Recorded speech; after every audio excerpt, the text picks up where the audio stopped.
বান পৰিস্থিতিৰ বুজ লবলৈ আৰু লগতে আকাশবাণী নগাঁও কেন্দ্ৰৰ তৰফৰ পৰা বাতৰি লবলৈ আমি উপস্থিত হৈছিলোগে কলিয়াবৰত আৰু এই যে ভিজুৱেলত দেখি আছে এইখনি হৈছে কলিয়াবৰ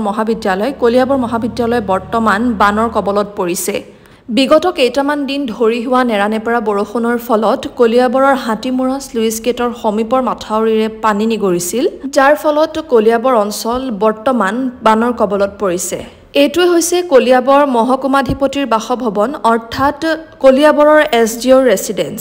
বৰ্তমান এছডিঅ'ৰ ৰেচিডেন্সো বানপানীৰ তলত আৰু বিভিন্ন ঘৰ দুৱাৰ এতিয়া পানীৰ তলত কলিয়াবৰত বানে যি ত্ৰাসৰ সৃষ্টি কৰিছে যাৰ ফলত বহুত ধৰণৰ সমস্যাৰ সন্মুখীন হ'ব লগা হৈছে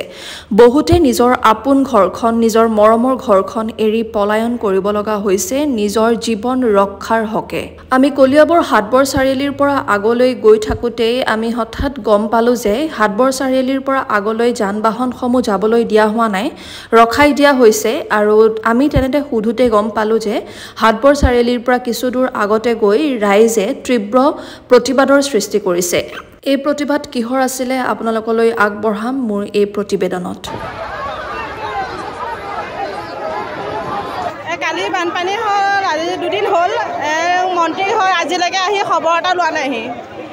ইমান মানুহৰ বিলাই নাইকিয়া হৈ আছে 18 চনত যিটো পানী হ'ল সেয়া ক্ষতিপূৰণ নাপালোৱে এতিয়া আকৌ সেয়া বানপানী হৈছে তেওঁতো আহি এবাৰ চাবহি লাগে মানুহখিনি কেনেকৈ আছে কি কৰিছে কি নাই কৰা তেওঁ খাব দিব নালাগে খবৰটো এবাৰ ল'ব পাৰে তেওঁ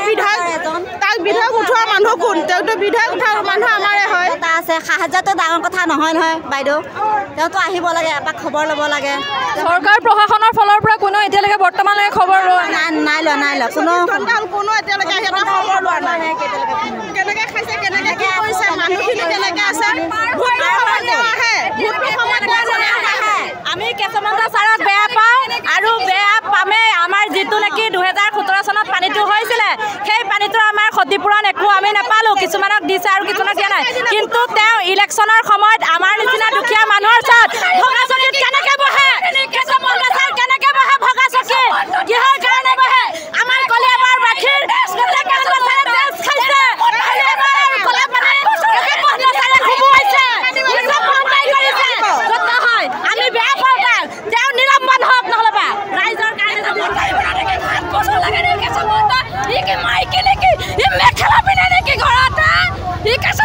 আমাৰ গাঁৱত যাব লাগিব এতিয়া পানীৰ মাজত আমাৰ লগত আমাৰ মতা মানুহে লোকৰ ঘৰত হাজিৰা কৰে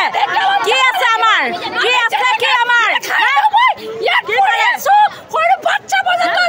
তেওঁ আমাৰ কলিয়াবৰবাসীৰ এজন সদস্য হৈছে তেওঁ আমাৰ কলিয়াবৰবাসীৰ এজন সদস্য হয় ৰাইজৰ সহকাৰে তেওঁ জিকি লৈ এতিয়া কি হ'ল আমাৰ নিচিনা ব্যক্তিক বুঢ়া আঙুলি দেখুৱাইছে তেওঁ লাট মাৰি দিছে বাওঁ ভৰি লাট মাৰিছে ভোটৰ সমান মাথা গন্তি কৰিব লাগে তেতিয়া পটাপট আহে তেতিয়া খবৰ ওলায় আৰু গোটেই হাতীমুৰা কভাৰ কৰিলে গোটেই হাতীমুৰা পাহাৰ চাহাৰ সব দখল কৰিলে কেশৱ মহন্ত ককায়েক ভায়েকে যোনটো প্ৰজেক্টৰ কাম লৈছিল দেই লৈছিল কাম আমাৰ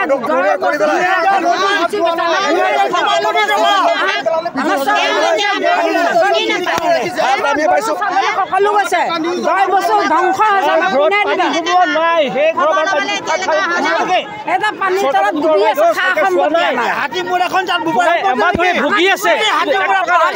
ৰাইজে এনেকৈ নিজৰ ক্ষোভ উজাৰিছে আমি গৈ পালোগৈ কলিয়াবৰ ৰাজ্যিক পশু চিকিৎসালয়ত আৰু চিকিৎসালয়ৰ প্ৰাংগণতো পানী সোমাও অৱস্থা চিকিৎসালয়ৰ পিছফালৰখনেই হৈছে কলিয়াবৰ মহাবিদ্যালয় যি এতিয়া বৰ্তমান বানৰ কবলত পৰিছে নগাঁও হাতীমুৰা বান্ধ ছিঙাৰ ফলত বানে মহাপ্ৰলয়ৰ সৃষ্টি কৰিছে ৰাজ্যজুৰি এয়াই হৈছে দ্বিতীয় বানৰ মহাপ্ৰলয়